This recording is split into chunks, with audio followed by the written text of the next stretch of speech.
இயேசு கிறிஸ்துவின் பிறப்பானது யாருக்கெல்லாம் எப்படியா இருந்தது? தேவதூதர்களுக்கு மகிழ்ச்சியோடு பாடினார்கள் என்று சொல்லப்பட்டிருக்கிறது. ஆதாரம் லூக்கா 2:14. மரியாளை சிந்திக்க வைத்தது லூக்கா 2:18-19. யோசிப்புக்கு ஆச்சரியமாக இருந்தது லூக்கா 2:30-33 வரை. சாஸ்திரிகளுக்கு சந்தோஷத்தை கொடுத்தது மத்தேயு 2:10-16 வரை. சிமியோனுக்கு சமாதானத்தை கொடுத்தது லூக்கா 2:29. ஏரோதுக்கு கலக்கத்தை கொடுத்தது மத்தேயு சுவிசேஷம் 2:3. சாத்தானுக்கு துக்கத்தை கொடுத்தது மார்க்கு 1:24, 1 யோவான் 3:8. அப்புறம் உலகத்துக்கு ரட்சிப்பை கொடுத்தது யோவான் 3:17.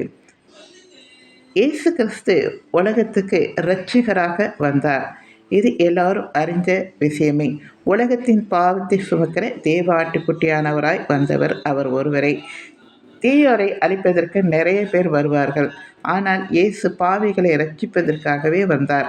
ஒரு பாவி என்று தான் உணரும் போது யாது யாராக இருந்தாலும் இயேசுவினிடத்தில் வந்து இந்த பாவியாக என்மேல் கிருபையாயிரும் என்று சொல்லி மன்னிப்பு கேட்கும்போது ஆண்டவர் அவர்களுக்கு மன்னித்து ஆண்டவர் அவர்களை ஏற்றுக்கொள்வார் என்பதை சொல்லி முடிக்கிறேன். பிடிச்சிருந்தால் லைக் பண்ணுங்கள், மற்றவங்களுக்கு ஷேர் பண்ணுங்கள். சரிங்களா? தேங்க்யூ.